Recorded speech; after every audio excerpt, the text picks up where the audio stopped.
जम्बूद्वीपे भरतखंडे आर्यावर्ते भारतवर्षे। जम्बू टॉक्स देखने वाले सभी दर्शकों का बहुत बहुत स्वागत, अभिनंदन। मैं हूं आपके साथ नीतीश गोयल। आप सभी को करता हूं यथोचित अभिवादन। दोस्तों, जो भी जितना बड़ा होता है ना, उसकी उतनी ही बड़ी समस्या होती है। कई लोग हम देखते हैं ना कि आपस में छोटी छोटी बातों में क्लेश में आ जाते हैं, परेशानी में आ जाते हैं। घर के झगड़े ही नहीं निपटते हैं। ऑफिस में जाते हैं तो ऑफिस की परेशानियां होती हैं। नहीं तो कोई किसी से लड़ाई केवल पाव भाजी खाने की छोटी छोटी बात पर ही कर लेता है। तो सोचिए ना, कोई बड़ा इंटेलेक्चुअल होगा, कोई बड़ा महावीर होगा, तो क्या उसकी समस्या इसी इसी स्टैंडर्ड की होंगी, इसी स्तर की होंगी? अगर समस्याएं बड़ी हैं, यानी कि वो आदमी भी बड़ा है, तो उसको सुलझाने वाला भी बड़ा आएगा। श्रीमद् भगवत गीता की अगर हम बात करें, तो ऐसी सिचुएशन में कृष्ण और अर्जुन दोनों एक साथ आते हैं। महावीर अर्जुन महावीर है। केवल पहले तो वीर होना मुश्किल है, उसके बाद में महावीर होना मुश्किल है, और उस महावीर के साथ में अर्जुन ये शब्द जुड़ जाए, ये बहुत मुश्किल है। अब इतना मुश्किल एक साथ आ जाए तो सोचिएगा मुश्किलें कितनी मुश्किल होंगी, कितनी बड़ी होंगी। और उनको सुलझाने के लिए जिनका संकल्प विराट होगा, ऐसे केवल भगवान श्री कृष्ण हो सकते हैं। आइए आज के इस विषय में श्रीमद् भगवद गीता का ये 8वां पुष्प आप सभी के समक्ष भेंट करते हैं। आप सभी से निवेदन है, ये जम्बू टॉक्स है, ये जम्बू थॉट्स है। इस विचार को पूरे अधिकार के साथ ग्रहण कीजिए। मेरा मानना है कि अब तक बहुत समय हो गया है, आपने हमारे चैनल को जरूर सब्सक्राइब किया होगा। नहीं किया है तुरंत सब्सक्राइब करें, बगल वाली घंटी दबाकर बेल आइकन एक्टिवेट करें, वीडियो को लाइक और शेयर करें, और अधिकाधिक संख्या में जिस तरीके से भी आप हमारा सहयोग कर सकते हैं जरूर कीजिएगा। आइए स्वागत करता हूं हमारे बीच पधारे हुए हमारे कार्यक्रम के निरंतर प्रोफेसर रामेश्वर मिश्र पंकज जी। गुरु जी, आपका बहुत स्वागत, अभिनंदन। कैसे हैं आप? नमस्कार निधेश जी। नमस्कार, बहुत अच्छे हैं। प्रारंभ करते हैं। वसुदेव सुतं देवं कंस चाणूरमर्दनम देवकी परमानंदम कृष्णं वंदे जगद्गुरुम। कृष्णाय वासुदेवाय हरये परमात्मने प्रणतक्लेशनाशाय गोविंदाय नमो नमः। मित्रों, आज का जो व्याख्यान कह लीजिए, कक्षा कह लीजिए, विमर्श कह लीजिए, वो हमारे अब तक के व्याख्यान का 8वां पुष्प है। जो बात, जैसा निधीश जी ने कहा, अच्छी तरह समझने की है कि ये अर्जुन के संशय का और उसकी दुविधाओं का कुल मिलाकर स्वरूप क्या है। क्या वो एक अपने चाचा ताऊ नाना बाबा भतीजे बेटे इन सबको लड़ाई में सामने देखकर डर जाने वाले व्यक्ति हैं? क्या उनकी चिंता बस ये है कि ये लड़ाई किसी तरह टल जाए? क्या उनके मन से योद्धा का भाव उस समय संकुचित हो जाता है, लुप्त हो जाता है? क्या अब तक जो उन्होंने बड़ी बड़ी लड़ाइयाँ की थी, भयंकर युद्ध किए थे, एक से एक विशाल सेनाओं वाले राजाओं को, सम्राटों को हराया था, मानवेतर अर्थात अन्य स्तर के जो लोग हैं उनके साथ भी उनका संपर्क हुआ था, और उन्होंने अतुलित पराक्रम तो दिखाया ही, अतिशय बुद्धिमत्ता, अपने आप को कला संस्कृति और शिष्टाचार सबका जानकार प्रमाणित करने वाला ऐसा बड़ा विद्वान जो महावीर भी है, महाज्ञानी भी है, अध्यात्म शास्त्र का भी अध्येता है, राजनीति शास्त्र का ज्ञाता तो है ही, और युद्ध कला और युद्ध शास्त्र में परम निपुण है, और साथ ही जिसने अनेक युद्ध अद्वितीय पराक्रम के साथ संपन्न किए हैं, जो सदा ही युद्ध में उत्साहित दिखता है, ऐसा महावीर अर्जुन आखिर किस दुविधा में पड़ जाता है? मित्रों, यहाँ ये भी समझना चाहिए कि गीता हमारा धर्मशास्त्र और मोक्ष शास्त्र है, वो उपनिषदों का सार कहा जाता है। तो इसलिए ऐसे महान ग्रंथ को हम जिस तरह से देखते हैं, जो भी व्यक्ति जिस तरह से देखता है, उसमें उस शास्त्र का तो स्वरूप रहता ही है, लेकिन देखने वाले की बुद्धि का स्वरूप भी रहता है। योग सूत्र में कहा है, न दृक् दर्शन शक्तियों एकात्मता एवं अस्मिता। दृक् शक्ति और दर्शन शक्ति जो हम देख रहे हैं वो है दृष्टि और हम देखने वाले हैं दृष्टा। लेकिन जो दृश्य बनता है वो जिसे देख रहे हैं वो और हमारा चित्त दोनों की अंतःक्रिया से बनता है, इंटरेक्शन से बनता है। तो दृष्टा और दृश्य का जो संयोजन है वो बुद्धि तत्व के द्वारा होता है। ऐसे ही नहीं हो जाता कि सामने कोई चीज है और हमने देखा तो वो कोई जादू नहीं होता, बल्कि एक बौद्धिक अंतःक्रिया होती है। इसीलिए किसी भी घटना को, किसी भी विषय को, किसी भी विचार को, सामने उपस्थित किसी भी समस्या को कोई व्यक्ति किस तरह देखता है और फिर उसके विषय में किस तरह सोचता है, इससे उसकी बुद्धि का पता चलता है। इसीलिए जब कुछ लोग जो बेचारे स्वयं कायर हैं, मान लीजिए उनमें अन्य गुण होंगे भी, लेकिन अगर वो खुद भीतर से कायर हैं तो वो क्या कहते हैं, उनके कुल उतना ही समझ में आता है कि ओहो, युद्ध में अपने कुटुंबियों को देखकर अथवा महाविनाश की संभावना को देखकर अर्जुन डर गया। वस्तुतः आधुनिक भारत में जो यूरोपीय शिक्षा से शिक्षित भारतीय लोग हैं और स्वयं यूरोप के अधिकांश लोग, सिवाय उसके शीर्षस्थ राजपुरुषों और योद्धाओं को छोड़ के बाकी लोग इसी प्रकार के डरे हुए लोग हैं, बेचारे लोग हैं। वो डरते रहते हैं युद्ध नहीं हो, हालांकि उनके डरने से कुछ नहीं होता। प्रथम महायुद्ध, जैसे वो लोग वर्ल्ड वार कहते हैं अपने मुंह से, हालांकि वो वर्ल्ड वार नहीं था, महायुद्ध था, बड़ा युद्ध था। उसी में घबरा गए यूरोप के सारे लोग, तो कहने लगे नहीं नहीं अब शांति होनी चाहिए, किसी तरह शांति होनी चाहिए। लेकिन युद्ध चला नहीं, सेकंड वर्ल्ड वार हुआ। सेकंड वर्ल्ड वार के बाद उन्होंने बड़ी संस्थाएं बनाई कि युद्ध के लक्ष्य शांतिपूर्वक छल बल से हम प्राप्त कर लें। तो वो शकुनी वाले सारे उपाय अपनाए, छल बल का उपाय अपनाया। अनेक अंतरराष्ट्रीय संस्थाएं छल और बल के आधार पर खड़ी हुई कि दूसरों पर कैसे शिकंजा कसना और अपने को कैसे उस शिकंजे से बंधा हुआ दिखाते हुए भी मुक्त रखना, इस सबसे संस्थाएं बनी। लेकिन इसके बावजूद युद्ध तो नहीं टला। लगातार अमेरिका किसी न किसी युद्ध में लिप्त है। इंग्लैंड ने भी द्वितीय महायुद्ध के बाद भी कई युद्ध किए हैं, फ्रांस ने युद्ध किए हैं, और संयुक्त राज्य अमेरिका जो उनका मुख्य व्यक्ति है पश्चिमी यूरोप के खेमे का, उसने तो लगातार युद्ध किए हैं। वियतनाम में युद्ध, तो कोरिया से युद्ध, तो अफगानिस्तान में युद्ध, युद्ध ही युद्ध, ईरान में युद्ध। तो युद्ध से डरकर शांति की बात करने वाले समाजों में भी परिस्थितियों के कारण उनके नेताओं के द्वारा युद्ध नहीं टला है। भारत में भी जवाहरलाल नेहरू ने सोवियत संघ के संकेत पर, सोवियत संघ में लेनिन और स्टालिन, विशेषकर स्टालिन ने निर्णय लिया कि ऐसे करो कि तुम लोग अपनी सेनाएं कमजोर रखो, मजबूत मत रखो, जिससे और रूस से संधि कर लो तो रूस तुम्हारी रक्षा के लिए सदा सन्नद्ध रहेगा। हमारा हथियार, हमारे औजार, हमारे शस्त्र तुम खरीदोगे और साथ ही हम पर निर्भर भी रहोगे, तभी तो तुम हमारे खेमे के माने जाओगे। तो सोवियत संघ ने अपने खेमे वाले देशों में शांति आंदोलन का प्रचार किया। इस शांति का भारत की शांति की कल्पना से कोई भी संबंध नहीं है, केवल मूर्ख लोग उसे भारतीय शांति समझते हैं। तो जवाहरलाल नेहरू किस शांति के प्रवक्ता हैं? भयंकर हिंसक अंतरराष्ट्रीय वर्ग युद्ध की तैयारी के लिए सोवियत संघ से बाहर के देशों में वहां की जनता में शांति का प्रेम जगाकर निशस्त्रीकरण की बात करके उनको कमजोर रखने के लिए चलाया गया शांति आंदोलन, जो कि सोवियत संघ पर इन देशों की निर्भरता को बढ़ाए, शस्त्रों की निर्भरता, विचारों की निर्भरता, नीतियों की निर्भरता। तो ये शांति आंदोलन तो सोवियत संघ के युद्धोन्माद का एक पुछल्ला है, एक भाग है। तो मुख्य बात यह है कि जो बेचारे हैं, जो युद्ध से डरते हैं, कायर लोग हैं, वो ये भी समझते हैं कि अर्जुन भी युद्ध से डर गया।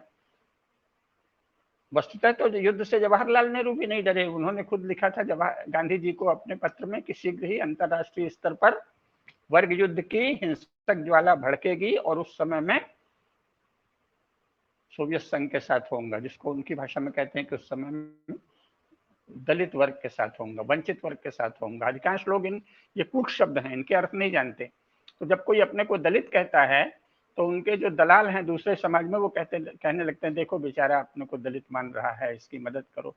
लेकिन जो अपने को दलित कहे वो प्रायः धूर्त होता है, कूटनीतिज्ञ होता है। वो युद्ध की तैयारी कर रहा होता है और आपको झांसे में रखना चाहता है, धोखे में रखना चाहता है, साथ ही आप पर मनोवैज्ञानिक दबाव बनाना चाहता है कि आप तैयारी नहीं करें युद्ध की, आप भटके रहें, इधर उधर अन्य चीजों में सोचें कि नहीं नहीं इसके साथ थोड़ा न्याय कर दें, करुणा कर दें, और इस बीच वो अपनी शक्ति बढ़ा के फिर आपको नष्ट कर दें। तो हम दलितों की ओर से अंतरराष्ट्रीय युद्ध करेंगे, ये सोवियत संघ का तर्क था, जिसे जवाहरलाल नेहरू मानते थे, और उनका शांति आंदोलन भारत के बल को, भारत की संपूर्ण ऊर्जा को, संपूर्ण शक्ति को दमित रखते हुए भारत को सोवियत संघ पर निर्भर बनाने की और भयंकर युद्ध लोलुप लालसा के एक रणनीतिक अंग के रूप में जवाहरलाल नेहरू का शांति आंदोलन था। तो शब्दों के गहरे अर्थ समझना चाहिए। हमारे यहाँ बहुत से बेचारे भोले लोग हैं, फिर शिक्षा और संचार माध्यमों पर शासन का एकाधिकार हो जाने से वही पढ़ाया जाता है, संचार माध्यमों में वही बकबक की जाती है, वही मूर्खतापूर्ण अथवा छलपूर्ण अथवा झूठ से भरी हुई बहसें चलाई जाती हैं। तो अधिकांश लोग उसी चक्कर में आ जाते हैं, ओहो जवाहरलाल जी बेचारे शांतिवादी थे, इसलिए भारत में सेना को ठीक से सशस्त्र नहीं रखा। लेकिन ये तो झूठ है। जवाहरलाल नेहरू का शांतिवाद सोवियत संघ के युद्धोन्माद का पोषक, एक छलपूर्ण रणनीतिक प्रपंच मात्र है। लेकिन गांधी जी वस्तुतः थोड़ा डरपोक स्वभाव के थे। तो जवाहरलाल नेहरू ने तो गीता पर कुछ नहीं लिखा, उसने समझ लिया कि हम तो इस बवाल में फंस जाएंगे, अगर हम हिंदू धर्मशास्त्रों की चर्चा करने लगे तो हम वो नहीं कर पाएंगे जो हम करना चाहते हैं। ऐसा नहीं है कि वो अंग्रेज थे अथवा वो हिंदू संस्कृति से, हिंदू दर्शन से अनभिज्ञ थे। जो लोग ये समझते हैं वो भी मूर्ख हैं। भाई वो ब्राह्मण परिवार के थे, उनके घर में पूजा पाठ होता था और संस्कार था, लोग जो आते जाते थे वो सब ब्राह्मण भी थे। इलाहाबाद के आसपास पंडित जी लोगों की बहुत ही प्रधानता है, उन सब का आना जाना था घर में, और जवाहरलाल नेहरू का भी उनके यहाँ जाना आना था। बहुत बड़े बड़े वैद्य हैं, बहुत बड़े ज्योतिषी हैं, बहुत बड़े पंडित हैं, विशारद हैं, वेदज्ञ हैं, शास्त्रज्ञ हैं, उन सब से उनका मिलना जुलना था। तो जवाहरलाल को सब पता था। तो उन्होंने हिंदू शास्त्रों की चर्चा क्यों नहीं की? क्योंकि हम ट्रैप में फंस जाएंगे। अगर हमने हिंदू शास्त्रों की चर्चा की तो हमको हिंदू धर्म की भाषा को बढ़ाना पड़ेगा, तब हम उसमें मनमानी नहीं कर पाएंगे। धर्म की बात करनी होगी, स्वधर्म की बात करनी होगी, तो उसको चर्चा से ही बाहर कर दिया। दूसरी बातें करने लगे, गिटपिट यूरोप की, इंग्लैंड की, ईसाइयत की बातें, उनकी पदावली, उनकी भाषा, फिर सोवियत संघ की और कम्युनिस्टों की पदावली। तो आप जो भाषा चुनते हैं उसका भी प्रयोजन होता है। जब आप अपने लोगों से अंग्रेजी में बात करते हैं, या जब कोई शासक भारत में अंग्रेजी चलाता है, तो उसका भी प्रयोजन होता है कि वो नहीं चाहता कि भारत के लोग हमारे मूल प्रयोजन को समझें। 75 वर्षों से भारत में जो अंग्रेजी चल रही है, तो वो कोई गुलामी नहीं है, वो एक बहुत बड़ी रणनीति है कि सर्वसामान्य भारतीय राजनेताओं के प्रयोजन को न समझें। बंधु द्वेष है, अपने भारतीय बंधुओं के प्रति द्वेष और दुर्भाव रखने के कारण, दूरी का भाव रखने के कारण वो हमारी बात को न समझें, इसके कारण भारत में अंग्रेजी रखी जा रही है। तो इसी के कारण जवाहरलाल नेहरू ने भी दुनिया भर की कम्युनिस्ट और ईसाई शब्दावली राजनीति में फैला दी, और इस समय भारत में सभी दलों ने वही शब्दावली अपना ली है। तो उसका प्रयोजन है। भारत के लोगों की जो चेतना है, अगर हम उसकी भाषा में बात करेंगे तो हम बन जाएंगे। फिर हमको कुछ करना पड़ेगा सनातन धर्म के लिए, हिंदू धर्म के लिए, शास्त्रों के लिए। तो ऐसी भाषा बोलो कि ये लोग समझें कि अरे ये नहीं जानता, चलो कोई बात नहीं, राजा है थोड़ा हमारा काम कर दे, सड़क स्कूल अस्पताल बनवा दे, कुछ हमारे क्षेत्र में बिजली पानी ला दे, और तो ठीक है। लेकिन वो इसी बहाने शिक्षा और संचार माध्यमों से हिंदू धर्म को धीरे धीरे नष्ट कर रहा है। भारत की सभी पार्टियां योजना पूर्वक धीरे धीरे हिंदू धर्म को नष्ट कर रही हैं अथवा नष्ट होने दे रही हैं, और मुस्लिम अलगाववाद तथा ईसाई विस्तारवाद को फैलाने के लिए उनका पोषण कर रही हैं। सरकारी खजाने से इस्लाम की शिक्षा दी जाती है, और उस इस्लाम में यह सिखाया जाता है कि तुम ही एक सारी दुनिया में राज्य करो, अर्थात गैर मुसलमानों को नष्ट कर दो। और ईसाइयत की शिक्षा दी जाती है, उसमें सिखाया जाता है कि केवल ईसाइयत दुनिया में रहे, यही प्रकाश है, शेष सब अंधकार है, और अंधकार कह के बाकी सब गैर ईसाइयों को नष्ट कर दो। और इसका सरकारी खजाने से पोषण भारतवर्ष में 75 वर्षों से किया जा रहा है। तो ये जो शब्दावली हम बोलते हैं वो हमारे चित्त को बताती है। तो गांधी जी कायर थे, तो उन्होंने क्या कह दिया, उन्होंने कहा कि ये जो अर्जुन है वो डर गया था युद्ध से। बहुत से साधारण बुद्धि के लोग भी यही समझते हैं, क्योंकि उनके उतनी ही बुद्धि है। तो अरे भाई, सगे नातेदार रिश्तेदार युद्ध में खड़े थे, तो कौन नहीं डरेगा। अर्थात अपने को ही अर्जुन मान लेते हैं। अरे भाई, आप अर्जुन हैं, आपकी वो सामर्थ्य है कि आपके निर्णय से राजवंशों का उत्थान और पतन हो। आपकी वो सामर्थ्य है कि आपके निर्णय से संपूर्ण भारतवर्ष के सभी राजा प्रभावित हो जाएं, जिसका प्रभाव स्वाभाविक है प्रजा पर पड़ेगा। यहाँ यहाँ के समस्त वैभव पर पड़ेगा, समस्त धन धान्य पर पड़ेगा, संपदा पर पड़ेगा। आप में हम में वो सामर्थ्य है क्या? तो अर्जुन में तो वो सामर्थ्य थी। उसका निर्णय तो भारतीयों के, भारत के सभी राजाओं के और राज्यों के, और इसलिए उनकी प्रजा के भाग्य को प्रभावित करने वाला था। उनके धन्य धान्य वैभव, उनके सुख शांति, उनके वीर सपूतों का जीवन या मरण, इन सबका प्रश्न सामने था। तो इसलिए अर्जुन को अपने जैसा मानना और ये मानना कि क्या करें, नाते रिश्तेदारों को देख के वो डर गया होगा, ये तो जो ऐसा सोचता है उसका भीतरी व्यक्तित्व बताता है कि बेचारा बहुत छोटा है, बहुत ही बेचारा है। वो स्वयं उतना बड़ा नहीं हुआ, कोई बात नहीं, संस्कार की बात है, भाग्य की बात है, बुद्धि भी उतनी नहीं है, परिवेश भी उतना नहीं है, वैसे घर में नहीं जन्मा, पुरुषार्थ से भी वैसा कुछ नहीं किया, ऐसा कुछ इस स्थिति में नहीं पहुंचा कि भारत को प्रभावित कर सके। हम लोग सभी उसी स्थिति में हैं कि नहीं कर सकते प्रभावित। लेकिन इसके मन में कल्पना भी नहीं है कि बड़प्पन क्या होता है, सम्राट क्या होता है, भारत को प्रभावित करने वाली नीतियां क्या होती हैं, शक्तियां क्या होती हैं। और ये लोकतंत्र के नाम से जो हर आदमी अपने को बराबर का मानने लगा है, तो वो समझता है कि प्रधानमंत्री और हम बराबर ही हैं। तो वो प्रधानमंत्री को भी अपने से तौलता है, अपनी साधारण बुद्धि से। लेकिन अगर कोई जानकार है तो वो कैसे तौलेगा? नीतियों के संदर्भ में, देश के इतिहास और भविष्य के संदर्भ में, है ना, विशाल जो कार्य क्षेत्र है भारत का, उसके संदर्भ में एक एक नीतियों की कसौटी पर कसेगा कि इनका ये काम ठीक है, ये नहीं ठीक है। ये नहीं करेगा कि बस या तो निंदा करे और या चापलूसी करे, चाटुकारिता करे, अपितु एक एक नीति का विश्लेषण करेगा। जो साधारण भी बुद्धिमान है वो ये करेगा। तो जो बड़ा बुद्धिमान है, बुद्धि संपन्न है, बुद्धिबल संपन्न है, और साथ ही महान राजा है, चक्रवर्ती सम्राट है, और जिसके कहेंगे जिसके भ्रकुट विलास से राजाओं का उत्थान पतन हो सकता है, राज्यों का नाश अथवा सुरक्षा हो सकती है, ऐसा अर्जुन है। तो उसकी दुविधाएं महान हैं, उसका संशय, उसकी दुविधाएं सब कुछ महान है, ये सदा जानना चाहिए। तो महावीर अर्जुन की जो दुविधाएं हैं वो क्या हैं?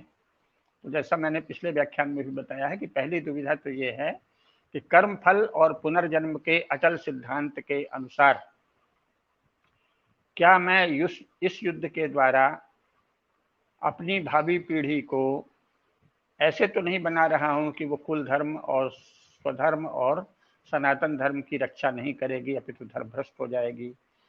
अपने कुल धर्म को त्यज देना, धर्म निरपेक्ष हो जाना, ये क्या है? ये पतन है, ये वर्ण संकरता है। कोई व्यक्ति वर्ण संकर है या नहीं, इसकी पहली पहचान है कि क्या वो धर्म निरपेक्ष है।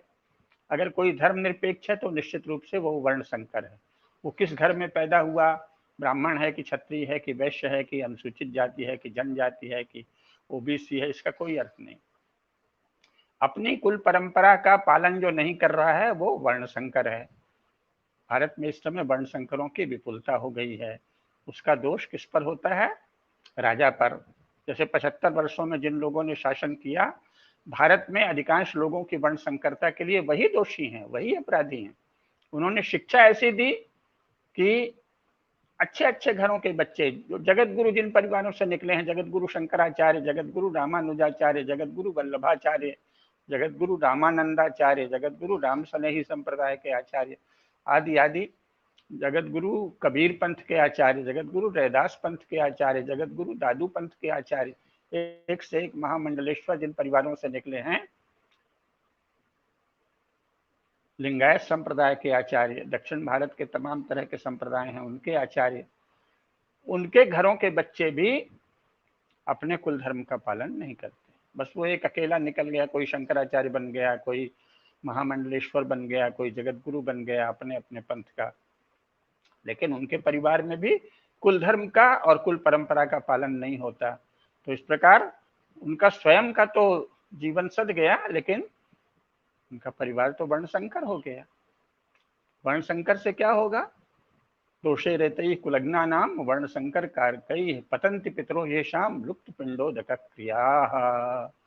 उनके तो पूर्वज ही धीरे धीरे स्मृति शेष हो जाएंगे और स्मृति भी मिट जाएगी, फिर पूर्वजों का कोई नाम ही नहीं रखेगा। पहले परंपरा क्या थी? कम से कम अपनी अधिकतम पीढ़ी को ध्यान रखो, इसीलिए वंशावली छपती थी। ब्राह्मणों ने तो अपनी वंशावली छपी है, क्षत्रियों ने भी छपी है, वैश्यों के यहाँ भी वंशावली सुरक्षित है। और मैंने देखा कि जिन्हें अनुसूचित जाति जनजाति का कहा जाता है उनके यहाँ भी वंशावलियां हैं। और हमारे जो पंडित थे वो तो हर जाति के पूरी वंशावली रखते थे, क्योंकि उनके यहाँ जो भी जाता था पूजा पाठ करने, वहां उनके पंजी में अंकित होता था कि फलाने जजमान आया है, वो जिस भी जाति का है उसका वंश क्या है। हम मान लीजिए प्रयाग गए, हरिद्वार गए, कहीं भी जाएं, पंडा तुरंत पोथी खोलते हैं और कहते हैं अच्छा आपके परिवार से वो आए थे, आपके पिताजी भी आए थे, आपके पितामह भी आए थे, आपके प्रपितामह भी आए थे, आपके वृद्ध प्रपितामह भी आए थे, आपके चाचा जी भी आए थे, आपका बड़ा चचेरा भाई भी आया था जिसने ये पूजा कराई थी, सबका नाम वहां दर्ज है। तो ये क्या है? स्मृति की सुरक्षा, स्मृति रक्षण की महान परंपरा।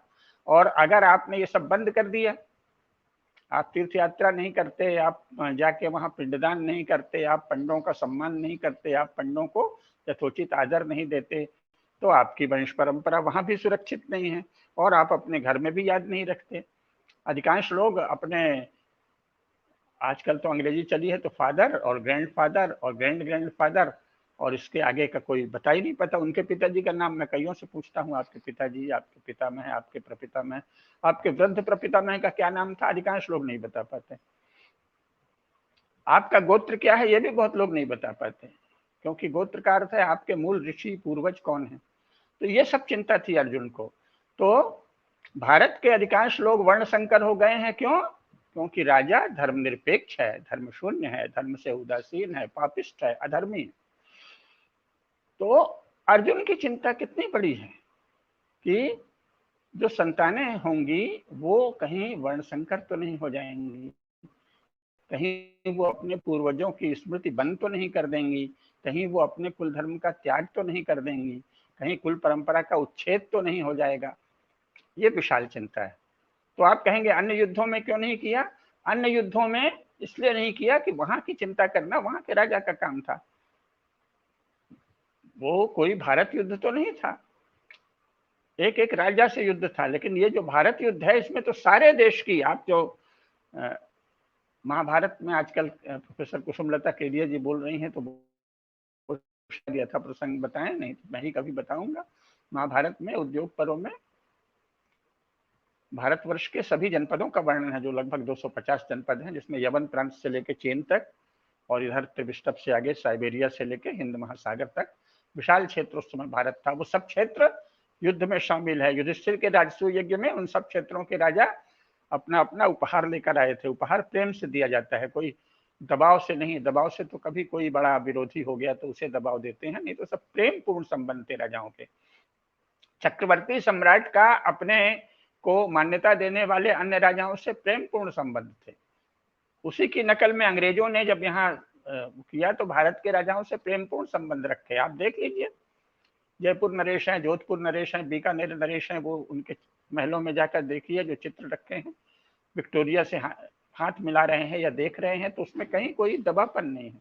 ऐसा लग रहा है वो उनके बराबरी के मित्र हैं, बल्कि विक्टोरिया ही उनके प्रति थोड़ा लोभ से देख रही हैं कि ये थोड़ी और मदद कर दें। तो ये बराबरी का संबंध होता है। मान्यता दे दी, आप इस समय ज्यादा ताकतवर हो गए हैं, हमने मान्यता दे दी। तो चक्रवर्ती सम्राटों का अपने राजाओं से कैसा संबंध था? मैत्रीपूर्ण, प्रेमपूर्ण संबंध। और राजा का अपनी अपनी प्रजा से कैसा संबंध था? संतान की तरह प्रेम रखने वाला। तो इसलिए सभी राजा अपने अपने राज्य की चिंता करते थे, क्योंकि इसको राजधर्म मानते थे। तो अर्जुन जो है वो संपूर्ण भारतवर्ष की, यवन प्रांत से लेके चीन तक फैले हुए, बल्कि आगे जापान तक फैले हुए, और शिबिरा से साइबेरिया से हिंद महासागर तक फैले हुए 250 जनपदों वाले विशाल भारतवर्ष में धर्म निरपेक्षता न फैल जाए, वर्ण संकरता न फैल जाए, धर्म शून्यता न फैल जाए, कुल धर्म का लोप न हो जाए, इसकी चिंता कर रहा था अर्जुन। तो अर्जुन की चिंताएं महान हैं। 75 वर्षों में भारत के किसी भी शासक की चिंता महान नहीं है। उसकी कुल चिंता क्या है? अगले चुनाव में हमको वोट मिल जाए। उसके लिए झूठ, छल, तिकड़म, धर्म अधर्म का मिश्रण, जो सबके कल्याण की कामना करते हैं ऐसे धर्म केंद्रों में भी जाना, जो अपने पंथ के सिवाय सबके नाश की घोषणा करते हैं उन मजहबी और रिलीजियस सेंटर्स में भी जाना, उस प्रेयर सर्विस में भी शामिल होना जो कहता है कि सिवाय क्राइस्ट के अनुयायियों के बाकी सब लोग अंधेरे में हैं और हम तो सबको प्रकाश फैलाएंगे, सबको प्रकाश देंगे, इसका मतलब सबको छल बल से ईसाई बनाएंगे। और वहां भी जाते हैं जो कहते हैं कि ला गरबिया ला शर्तिया इस्लामिया इस्लामिया, पूरब से पश्चिम तक केवल इस्लाम का राज्य हो जाएगा, होगा, ये हमारा लक्ष्य है, घोषित लक्ष्य है। वहां भी जाते हैं और फिर शर्म नहीं आती, लज्जा नहीं आती, फिर विश्वनाथ मंदिर भी जाते हैं, फिर दुर्गा मंदिर भी जाते हैं, फिर हरिद्वार, वाराणसी, प्रयाग भी जाते हैं, फिर रामेश्वरम भी जाते हैं, फिर कांची कामकोटि पीठम भी जाते हैं, गोदावरी नासिक भी जाते हैं, कृष्णा कावेरी गोदावरी में भी स्नान करते हैं। तो ये तो सब अराजक लोग तो हैं ही, अधर्मी लोग हैं। इनके किसी भी काम के पीछे बल नहीं है, कोई सत्य नहीं है, बस अगले चुनाव की चिंता है। लेकिन अर्जुन की चिंता बड़ी थी, महान चिंता। उसने ये नहीं किया कि धर्म और अधर्म को एक साथ साधे, जो सबकी रक्षा का वचन दे, सबकी रक्षा की कामना करे, जो शांति पाठ करे, ओम द्यौः शांतिरंतरिक्षगम शांति, पृथ्वी शांति, रापा शांति, औषधयः शांति, वनस्पतयः शांति, विश्वे देवाः शांति, सर्वगम शांति, शांतिरेव शांति का पाठ करने वाले के यहाँ भी जाके पूजा करे, पूजा का नाटक करे, कर्मकांड करे, और फिर जो कहे कि हम ला गरबिया ला शर्तिया इस्लामिया इस्लामिया, वहां भी जाए, और जो कहे कि केवल क्राइस्ट प्रकाश है और बाकी सब डार्कनेस है और हम सब जगह से डार्कनेस मिटा देंगे, यानी गैर ईसाइयों का नाश कर देंगे, वहां भी जाए, तो उसका तो कोई धर्म नहीं है। तो ऐसे राजाओं के प्रति श्रद्धा रखने वाले या उनकी चाटुकारिता में मगन लोग अर्जुन की चिंता कैसे समझेंगे? तो अर्जुन की चिंता विराट है। इस संपूर्ण भारतवर्ष में, जो वर्तमान भारत से कई गुना बड़ा भारतवर्ष है, और इस भारत से बड़ा तो अभी 1947 तक भारत था, 1922 तक भारत था, मध्य एशिया 20वीं शताब्दी के शुरू में भारत का एक तरह का अंग ही था, और अफगानिस्तान, पाकिस्तान, बांग्लादेश वाले हिस्से तो अंग थे ही, म्यांमार और श्रीलंका तो अपने को भारत से ही जोड़कर मानते थे। तो वर्तमान भारत से 50 गुने से अधिक बड़ा जो भारत का क्षेत्र है, उसमें कहीं वर्णशंकर लोग न पैदा हो जाएं, कहीं धर्म की परंपरा लुप्त नहीं हो जाए, कहीं कुल धर्म का पालन लुप्त नहीं हो जाए, कहीं धर्म शास्त्रों का, विद्या का लोप नहीं हो जाए, लोग मनमानी करने लगे, शिष्णोदर परायण हो जाएं, सड़क, प्रकाश, सिंचाई और थोड़ी कमाई इसी की चिंता करते रहें, हमारा व्यापार हो जाए, हमारा धंधा पानी चल निकले कैसे भी, किसी भी कर्म से, उसके पीछे धर्म का कोई विचार नहीं हो, ऐसे लोग न पैदा हो जाएं, ये चिंता थी अर्जुन की।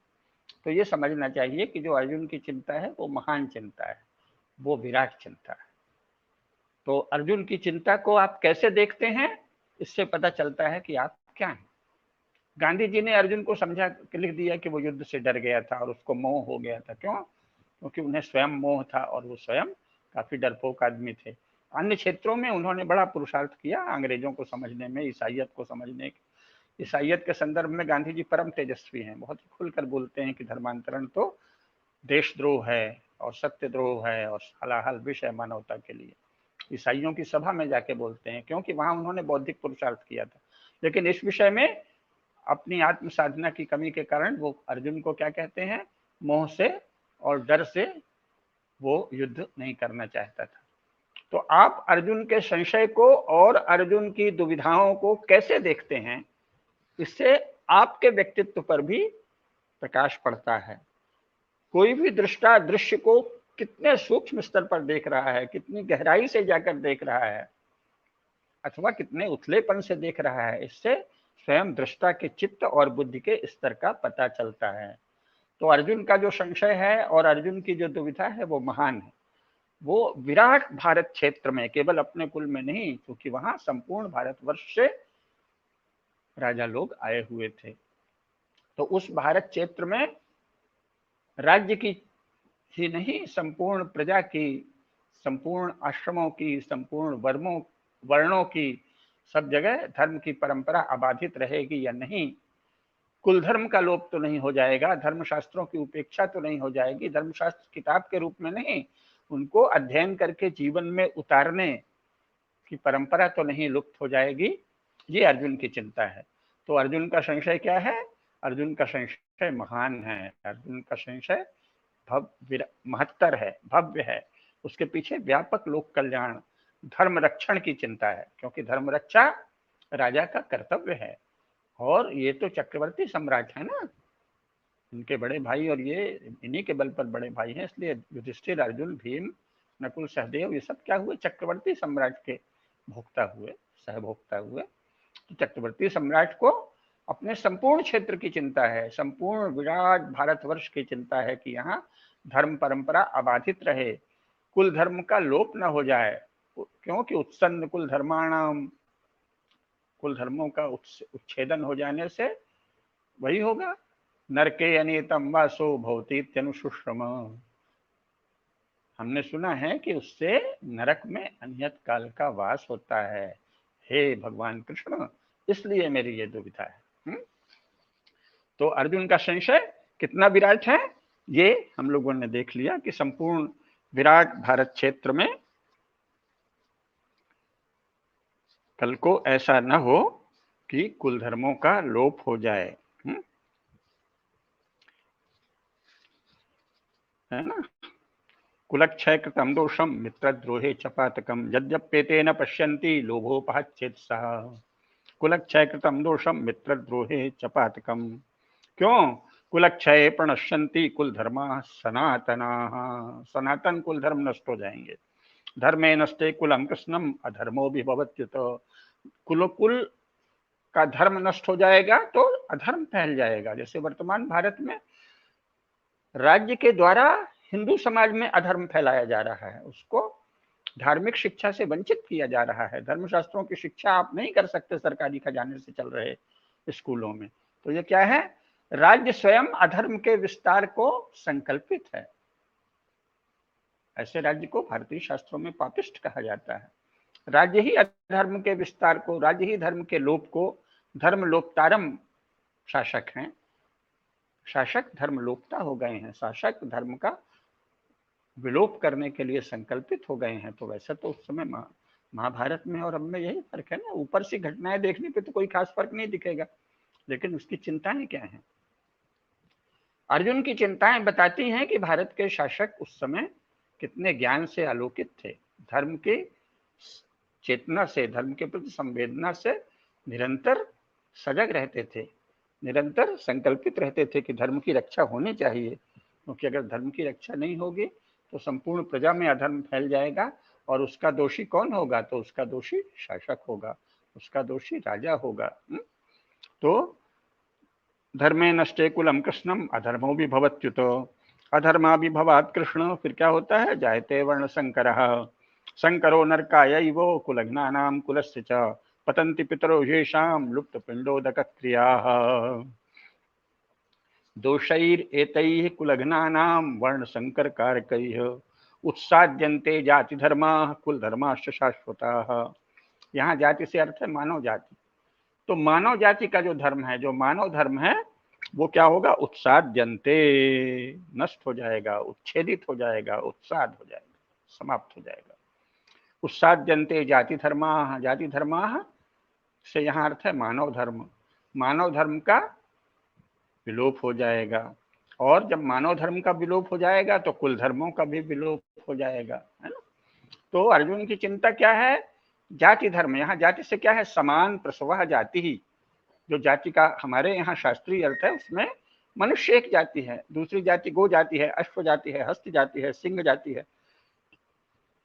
मानव चूंकि मानव योनि से पैदा होता है, समान योनि से पैदा हुए लोगों की एक जाति होती है। तो जाति शब्द हमारे यहाँ दूसरे अर्थ में है। जनाह अलग बात है, अलग अलग कुल हैं, अलग अलग गोत्र हैं, अलग अलग वर्ण हैं, अलग अलग, बाद में उसके लिए जाति शब्द चल गया, वो उस अर्थ का संकोचन हो गया। संकोचन में भी चलता है, हर अर्थ का विस्तार और संकोचन होता रहता है, लेकिन मूल रूप में जाति का अर्थ है समान प्रसवः जाति ही। संपूर्ण विश्व की मनुष्यों की एक ही जाति है, वो सब मनु के वंश, मनु के द्वारा रक्षित और मनु के द्वारा पालित पोषित लोग हैं, इसलिए सब मनुष्य हैं और समान योनि से पैदा होते हैं, स्त्री की योनि से ही पैदा होते हैं। तो जो स्त्री से पैदा होता है वो सब मनुष्य नामक जाति है। तो संपूर्ण मानव क्या है? मानव जाति है। जैसे संपूर्ण गाय गोवंश के लोग क्या हैं? गो जाति है। संपूर्ण सिंह वंश के लोग सिंह जाति हैं। संपूर्ण अश्ववंश के लोग, अश्ववंश के प्राणी अश्व जाति हैं। सिंह वंश के प्राणी सिंह जाति हैं। गोवंश के प्राणी गो जाति हैं।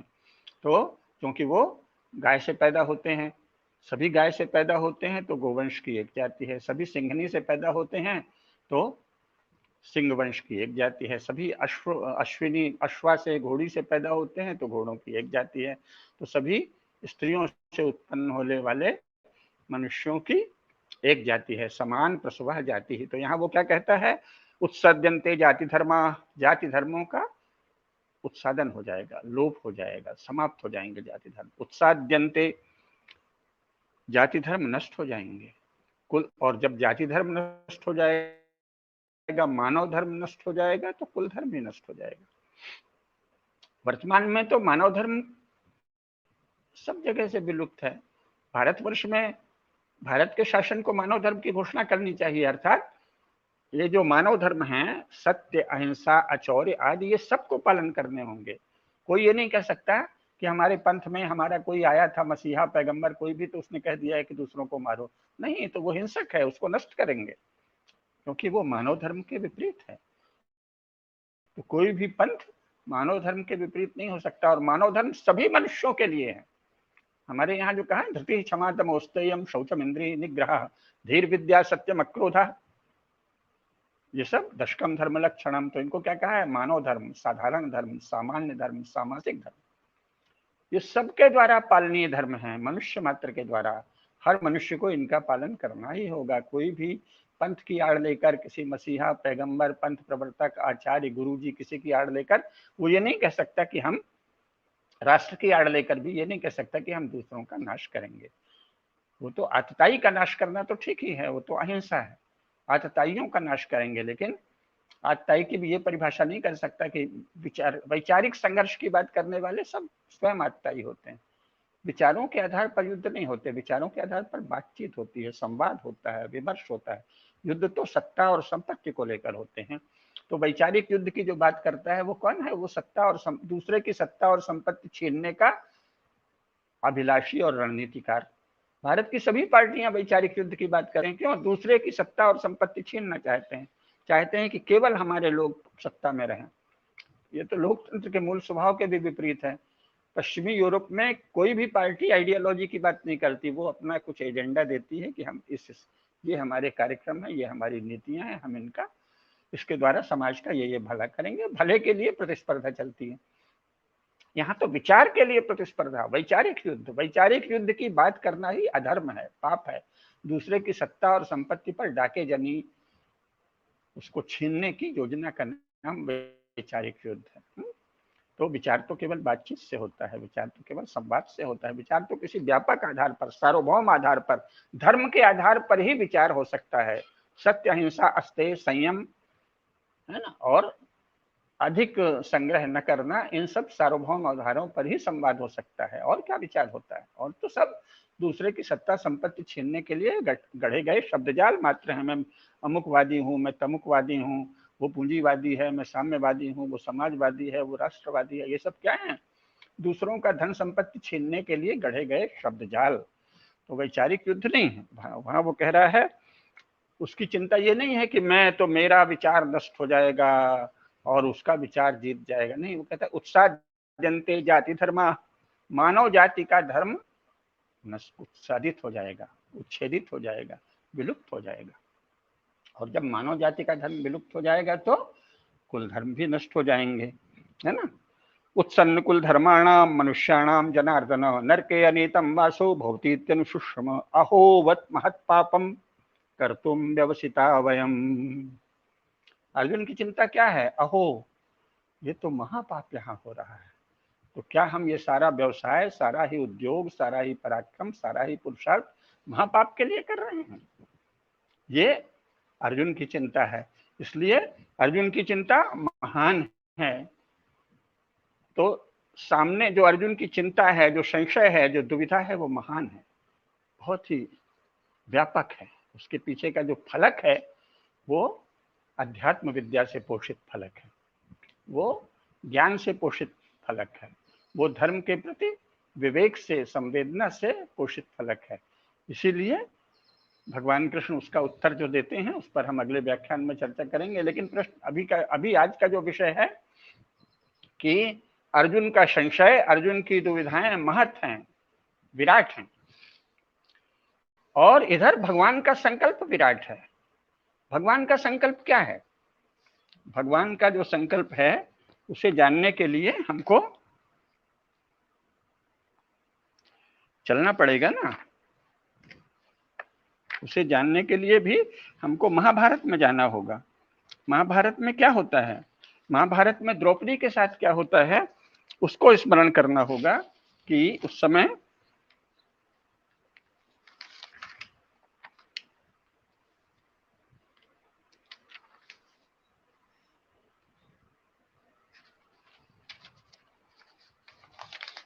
एक मिनट, महाभारत में सभा पर्व में जब हम देखेंगे तो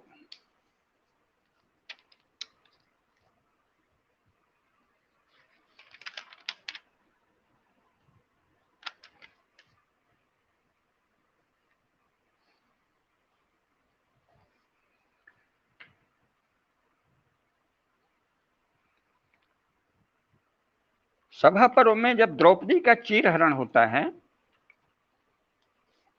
तो उस समय का स्मरण करना पड़ेगा, है ना, कि द्रौपदी के साथ ये क्या करते हैं, और उसको स्मरण करना होगा। अगली बार उसी समय भगवान क्या प्रतिज्ञा करते हैं ये देखना पड़ेगा। मैंने निशान लगाया था, अभी चला गया, क्योंकि इसको हम देखेंगे कि उसी वो प्रथम वाला प्रसंग अभी नहीं मिला, लेकिन ये याद आ गया कि जब अर्जुनाभिगमन पर्व है वन पर्व में, तो द्रौपदी भगवान की स्तुति करती है, भगवान श्री कृष्ण की, और फिर क्या कहती है, पहले उनके सब गुण गिनाती है कि हे भगवान, युगादौ तौ वार्ष्णेय नाभि पद्मादजायत ब्रह्माचराचर गुरु यश्चेदम सकलम जगत। हे वार्ष्णेय, हे भगवान कृष्ण, सृष्टि के प्रारंभ काल में आपके नाभि कमल से चराचर गुरु ब्रह्मा उत्पन्न हुए, जिनका रचा हुआ ये संपूर्ण जगत है। ये सब स्मरण कराती है, और फिर क्या कहती है कि साध्यानामपि देवानां शिवानाम ईश्वरेश्वर भूत भावन भूतेश यथा त्वाम नारदो ब्रवीत। हे भगवान कृष्ण, आप तो भूत भावन हैं, आप साध्य देवताओं तथा कल्याणकारी रुद्रों के भी अधीश्वर हैं। नारद जी ने आपके विषय में यही विचार प्रकट किया है। ब्रह्म शंकर शक्राद्यैर देव वृंदै पुनः पुनः क्रीडसे त्वं नरव्याघ्र बाला क्रीडन कैरिव। जैसे बच्चा गेंद से खेलता है या क्रीडनक से, खिलौने से खेलता है, उसी प्रकार आप ब्रह्मा शिव तथा इंद्र आदि देवताओं के माध्यम से बारंबार क्रीड़ा करते हैं। तो हे पुरुषोत्तम, दासी भावेन मां भोक्तुम मेषुस्ते मधुसूदन जीवत्सु पांडुपुत्रेषु पंचालेषु च वृष्णिषु। हे भगवान, स्त्री धर्मिणी वेपमाना शोणितेन समुक्षिता एक वस्त्रा विकृष्टास्मि दुखिता कुरु संसदी। मैं रजस्वला थी, मेरे कपड़ों पर रक्त के छींटे लगे थे, शरीर पर एक ही वस्त्र था, और लज्जा और भय से मैं थरथर कांप रही थी। उस दशा में मुझ दुखिनी अबला को कौरवों की सभा में घसीट कर लाया गया। भरी सभा में राजाओं की मंडली के बीच रजस्राव होने के कारण मैं रक्त से भीगी जा रही थी। उस अवस्था में मुझे देखकर धृतराष्ट्र के पापात्मा पुत्रों ने जोर जोर से हंसकर मेरी हंसी उड़ाई। राज्ञां मध्ये सभायां तु रजसाति परिप्लुता दृष्ट्वा च मां धातराष्ट्रा प्राहसन् पापचेत्सः। दासी भावेन मां भोक्तुं विशुस्ते मधुसूदन नन्वहं कृष्ण भीष्मश्च धृतराष्ट्रश्च चोभयोः स्नुषा भवामि धर्मेण साहं दासी कृता बलात्। हे श्री कृष्ण, मैं धर्मतः भीष्म और धृतराष्ट्र दोनों की पुत्रवधू हूँ। तो भी उनके सामने ही बलपूर्वक दासी बनाई गई। गर्हे पांडवांस्ते वो युधिश्रेष्ठान महाबलान यत् क्लिश्यमानां प्रेक्षन्ते धर्मपत्नीं यशस्विनीं। मुझ यशस्विनी धर्मपत्नी को इन्होंने अपनी आंखों के सामने शत्रुओं के द्वारा सताई जाते हुए, क्लेश पाती हुई देखा, इसलिए ये पांडवों की भी मैं तो निंदा करती हूँ। हे जनार्दन, धिक बलम भीमसेनस्य धिक पार्थस्य च गांडीवम यौ मां विप्रकृतां क्षुद्रैर्मर्शयेतां जनार्दनैः। हे जनार्दन, भीमसेन के बल को धिक्कार है, अर्जुन के गांडीव धनुष को धिक्कार है, जो उन नराधमों ने मुझे अपमानित किया और ये चुपचाप देखकर सहन करते रहे। शाश्वतोयम धर्मपथः सद्भिराचरितः सदा यद भार्यां परिरक्षन्ति भर्तारोल्प बला अपि। सत्पुरुषों द्वारा आचरण में लाया हुआ यह सनातन धर्म मार्ग है कि निर्बल पति भी अपनी पत्नी की रक्षा तो अवश्य करते हैं, भले ही प्राण दे देना पड़े। क्यों? भार्यायां रक्षमाणायां प्रजा भवति रक्षिता प्रजायां रक्षमाणायां आत्मा भवति रक्षिता। वही जो अर्जुन कह रहा है वहां ये भी कह रही है, पत्नी की रक्षा करने से संतान सुरक्षित रहेगी, संतान की रक्षा होने पर अपनी आत्मा और कुल धर्म की रक्षा होगी। तो इस तरह से सब वो कहती है और फिर पूरी कथा कहती है। तो उत्तर में वासुदेव उवाच, भगवान कृष्ण ने कहा, रोदिष्यन्ति स्त्रियो येवं येषां क्रुद्धासि भाविनी बीभत्सु शरसञ्छन्नात् शोणितौघ परिप्लुतान् निहितान् वल्लभान् वीक्ष्य शयानान् वसुधातले यस्समर्थं पाण्डवानां तत् करिष्यामि मा शुचः। हे भामिनी, हे द्रौपदी, हे प्रिय बहन, ज्यादा चिंता मत करो। तुम जिन पर क्रुद्ध हुई हो उनकी स्त्रियां भी अपने प्राण प्यारे पतियों को बाणों से छिन्न भिन्न और खून से लथपथ हो मरकर धरती पर पड़ा देखेंगे और पड़ा देखकर इसी प्रकार रोएंगी जैसे तुम बिलख रही हो। पांडवों के हित के लिए जो कुछ भी संभव है वह सब मैं करूंगा, शोक मत करो। सत्यम ते प्रतिज्ञानामि राज्ञां राज्ञी भविष्यसि यतेतज्जौर हिमवान चीर्येत पृथ्वी शकली भवेत। मैं सत्य प्रतिज्ञा करके कहता हूं कि तुम राजरानी बनोगी। राज्ञाम राज्ञी भविष्यति, राजाओं जो सब राजा हैं उनके भी ऊपर जो राजा है उनकी रानी तुम बनोगी। हे कृष्ण, आसमान फट पड़े, हिमालय पर्वत विदीर्ण हो जाए, पृथ्वी के टुकड़े टुकड़े हो जाएं, समुद्र सूख जाए, किंतु मेरी यह बात कभी भी झूठ नहीं होगी। ये है, ठीक है ना। यतेतज्जौर हिमवान क्षीर्येत पृथ्वी शकली भवेत शुष्येत तोय निधि कृष्णे न मे मोघम वचो भवेत। सत्यम ते प्रतिज्ञानामि राज्ञां राज्ञी भविष्यसि। सत्यम ते प्रतिजानामि राज्ञां राज्ञी भविष्यसि। हे कृष्ण, तुम इन सब राजाओं के भी ऊपर जो महाराजा हैं उनकी राजरानी बनोगी। और पते द्यौः, पते द्यौः, आकाश गिर जाए, पतित हो जाए। हिमवान शीर्येत, हिमालय विदीर्ण हो जाए बीच से, है ना। पते द्यौर, आकाश गिर जाए, आकाश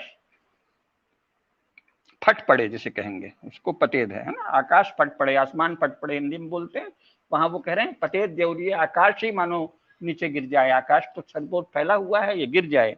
और हिमवान शीर्येत, हिमालय विदीर्ण हो जाए जगह जगह से। और पृथ्वी शकली भवेत, पृथ्वी के टुकड़े टुकड़े हो जाएं।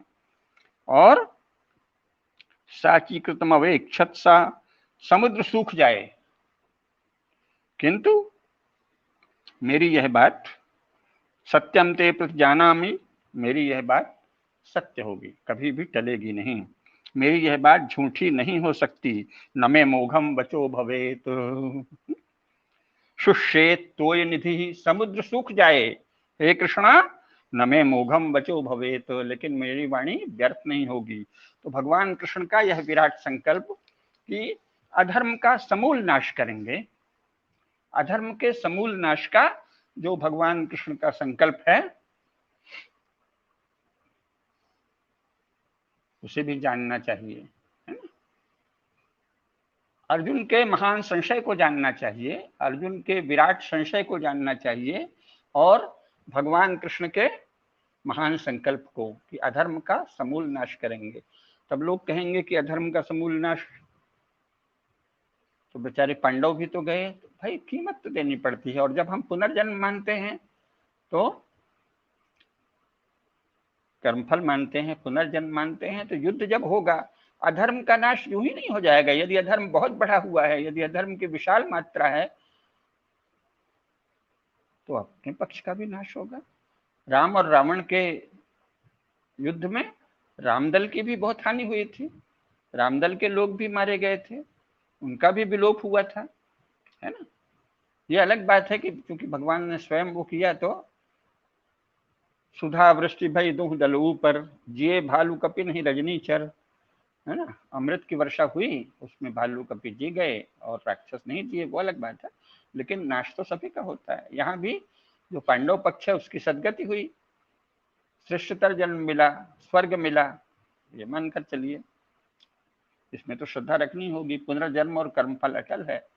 और वहां भी जिन लोगों ने युद्ध में प्राण दिए तो सदगति हुई, लेकिन जो अधर्म का मूल है, जो भगवान कृष्ण अंत में कहते हैं, जो महाभारत में कहा गया है कि ये जो अमनीषी धृतराष्ट्र है और दुर्योधन जो है वो मन्युमय वृक्ष है, इस मन्युमय वृक्ष का अमनीषी धृतराष्ट्र के द्वारा रक्षित मन्युमय वृक्ष का समूल नाश हुआ। तो फिर परंपरा तो फिर यही बची, परीक्षित हुए, है ना, जन्मेजय हुए, तो धर्म की परंपरा ही प्रवाहित रही ना। लेकिन अधर्म के नाश का मूल्य तो देना ही पड़ता है। इसलिए ऐसा नहीं है कि फिर आप ये तर्क दें, जो लोग एक ही जीवन को मानते हैं उनके लिए तो ये बेकार की लड़ाई है साहब, सह लेते या क्या करते पता नहीं वो क्या तर्क देंगे, क्योंकि ये तर्क देने वाले भी अपने अपने राजाओं के, अपने अपने प्रधानमंत्री और राष्ट्रपतियों के द्वारा घोषित युद्धों को तो नहीं रोक पाए। अमेरिका के लोग एक जन्म ही मानते हैं, लेकिन लगातार अमेरिका लड़ रहा है, युद्ध को कहाँ रोक पा रहे हैं वो। वियतनाम में लड़ा, अफगानिस्तान में लड़ा, कोरिया में भी लड़ने की कोशिश ही कर रहा है, अफगानिस्तान में तो अब लौट रहा है, लेकिन ईरान के साथ भी युद्ध की स्थिति बीच बीच में आ जाती है।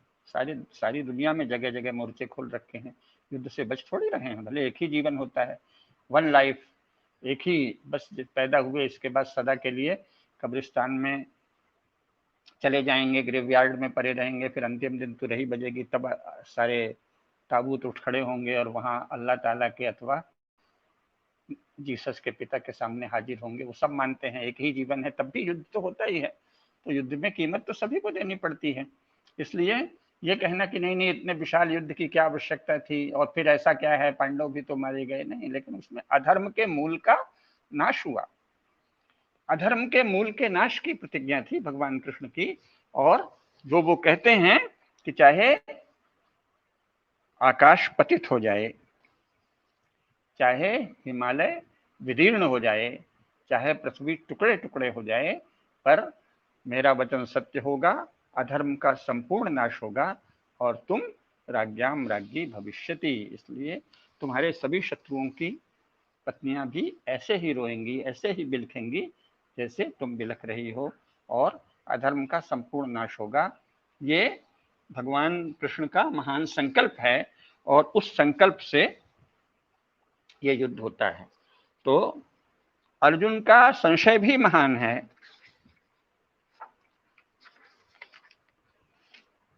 अर्जुन का संशय विराट है, उसको हल्का नहीं मानना चाहिए। लेकिन साथ ही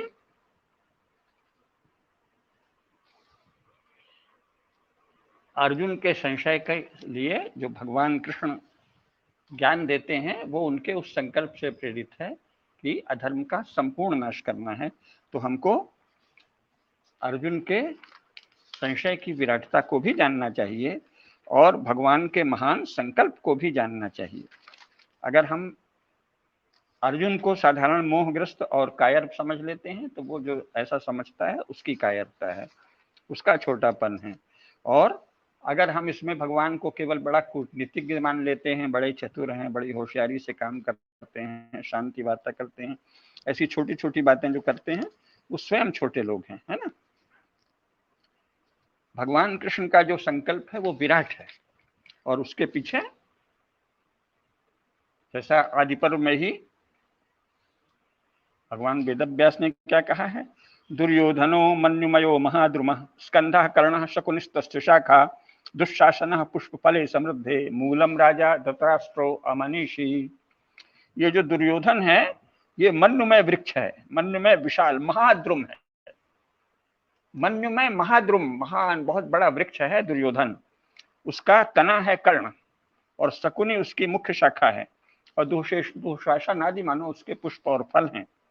और इन सब के मूल में जो बीज है वो धृतराष्ट्र की अमनीषा है। वैसे धृतराष्ट्र बहुत शास्त्रविद था, बलवान भी था, विवेकवान भी था, जानकार भी था, लेकिन अंत में वो मनीषा की उपेक्षा करके सोचता है कि अब कर ही दो, क्या पता शायद हो ही जाए। तो धृतराष्ट्रो अमनीषी, मूलम राजा धृतराष्ट्रो अमनीषी, है ना, ये जानना चाहिए। तो ये भगवान कृष्ण का जो संकल्प है वो इस मन्युमय महाद्रुम को नष्ट करने का संकल्प है। और दूसरी ओर क्या है, युधिष्ठिरो धर्ममयो महाद्रुमः, एक और है मन्युमय महाद्रुम। युधिष्ठिरो धर्ममयो महाद्रुमः स्कंधो अर्जुनो भीमसेनो शाखा माद्री सुतौ पुष्पफलम समृद्धे मूलम कृष्णो ब्रह्म च ब्राह्मणाश्च। जो युधिष्ठिर का पक्ष है उसके मूल में कौन है, भगवान श्री कृष्ण है, ब्रह्म है। और ब्रह्म यानी वेद, वेद को भी ब्रह्म कहा जाता है। तो वेद की प्रज्ञा है, भगवान श्री कृष्ण हैं और ब्राह्मण हैं।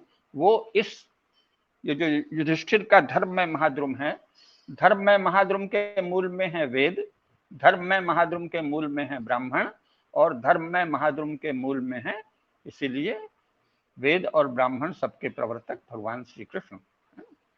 युधिष्ठिरो धर्ममयो महाद्रुमः, वेदव्यास भगवान ने साफ कहा है, युधिष्ठिरो धर्ममयो महाद्रुमः, धर्ममय महाद्रुम है युधिष्ठिर। युधिष्ठिरो धर्ममयो महाद्रुमः स्कंधो अर्जुनो भीमसेनो शाखा, वहां तना है कर्ण और यहाँ तना है अर्जुन, और शाखा है भीमसेन प्रमुख शाखा, वहां शकुनी शाखा है। माद्री सुतौ पुष्प फले समृद्धे, उसके समृद्ध फल है माद्री सुत। मूलम कृष्णो ब्रह्म च ब्राह्मणश्च, ब्राह्मणाश्च, सभी ब्राह्मणों की विराट परंपरा और वेद तथा भगवान श्री कृष्ण युधिष्ठिर के पक्ष के मूल में है। जो कि युधिष्ठिरो धर्ममयो महाद्रुमः, तो वेदों की रक्षा के लिए, ब्राह्मणों की रक्षा के लिए, धर्म के विशाल वृक्ष की रक्षा के लिए, धर्ममयो महाद्रुम की रक्षा के लिए भगवान कृष्ण ने इस भारत युद्ध को घटित करने का संकल्प लिया। तो जब भगवान कृष्ण ने भारत युद्ध को घटित करने का संकल्प ले लिया है तो उसे तो घटित होना ही है। तो इसलिए अर्जुन के महान संशय को जानना चाहिए, अर्जुन के संशय और दुविधा की महानता को जानना चाहिए, और भगवान श्री कृष्ण के संकल्प की विराटता को जानना चाहिए। भगवान श्री कृष्ण का संकल्प वेदों की रक्षा, वेद परंपरा की रक्षा, ब्राह्मणों की रक्षा, ब्राह्मण परंपरा की रक्षा, और इनके माध्यम से धर्म की रक्षा, धर्म परंपरा की रक्षा, और उस धर्म परंपरा का प्रतिनिधि जो उस समय प्रतीक है, जो सम्राट है, जो उन सबका पोषक और रक्षक इसका कर्तव्य बनता है, और जो इस कर्तव्य की प्रतिज्ञा करता है, इसीलिए सम्राट पद पर अभिषिक्त होता है, ऐसा युधिष्ठिर जो है, ये युधिष्ठिरो धर्ममयो महाद्रुम, धर्म का विशाल वृक्ष है युधिष्ठिर, धर्ममयो महाद्रुम। और इसके मूल में है वेद, इसके मूल में है ब्राह्मण, और मूल में है भगवान श्री कृष्ण। तो मूल इतना विराट है, और वहां पाप की विराटता है, इधर धर्म की विराटता है। पाप की विराटता को नष्ट करने के लिए धर्म की विराटता का संकल्प है, तो भगवान कृष्ण का विराट संकल्प है। अर्जुन के महान संशय को भी हम जाने और भगवान श्री कृष्ण के विराट संकल्प को भी जाने, ये अत्यंत आवश्यक है। यही आज के व्याख्यान का, आज की कक्षा का, आज के विमर्श का प्रतिपादन है। ओम नमो भगवते वासुदेवाय। ओम शांति।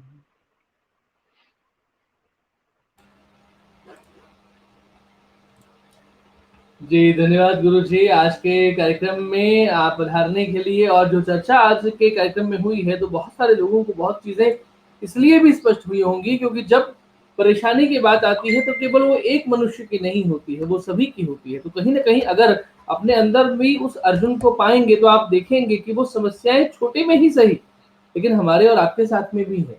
और अगर श्री कृष्ण यहाँ पर हमारे सामने नहीं है तो श्री कृष्ण का उपदेश है और उस उपदेश को, उस ज्ञान को सही तरीके से बताने के लिए भी कोई है। और अगर उस पैटर्न पे भी हम उसको समझ पाए तो शायद हमारी समस्याएं सुलझ जाए। और समस्याएं सुलझती हैं तो कुरुक्षेत्र का ये युद्ध जो हम सबके सामने भी किसी न किसी तौर पे छोटे छोटे तरीके से सामने आता है, हम कुछ कर पाए। तो आज के कार्यक्रम में इतना ही, आज की व्याख्यान में इतना ही। अगली बार फिर मिलेंगे आपसे श्रीमद् भगवद गीता का नवा पुष्प लेकर के। गुरु जी आपका बहुत बहुत धन्यवाद, सभी दर्शकों का बहुत बहुत धन्यवाद। जय हिंद, जय भारत।